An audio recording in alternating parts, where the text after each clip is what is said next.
Shoulder pads, sharp suits, they're all back. Don't worry, you don't have to wear them. You can just look at them this time around. Some of the top power dressing outfits the last 200 years are on display in London. And Janet went along to see the exhibition yesterday. As you can see, she's a firm believer in power dressing. Are you, Janet? Because you've got a very distinctive style. Well, now I think I'm in control, so I don't need to have all the shoulder pads and everything. But when I was an executive, I definitely did all the power dressing. So I went along to this exhibition at the Design Museum to see, you know, what examples they've chosen. And they've got, they've done the history of clothes in quite an interesting way about how fashion adapted to the changes in women's bodies. And, for example, there's a diagram of the first bra that wasn't actually designed till 1920-something. So I found the exhibition quite fascinating. And then there's another section with these 26 powerful women choosing their favourite clothes. I always think of it as a really 80s kind of concept, power dressing, you know, the big shoulder pads and all the rest of it. Yeah, I did all that, Kay. I would go into my job wearing the big shoulder pads, short skirts, but I always teamed it with Doc Martens, just like,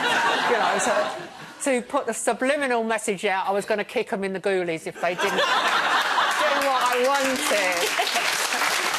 And also, because I was in quite a powerful job in the media, I had two outfits. There was the outfit, the power outfit that I wear for the meetings, and then there was the other outfit when I needed money from them. And I am ashamed to say it was a school uniform. I had it in a cupboard in my office. And it was a What kind of meetings were you going to, Janet? Meetings are run by fat, sweaty men who are in charge of all the money. So I'd have a pleated skirt, not, you know, knee length, a white blouse and a V-neck sweater that said the name of a very famous girls' school embroidered on it. Oh, my God. Did you never failed to deliver. Did you have a whip in your handbag? No, I didn't even have a satchel. I just had the look. Satchel?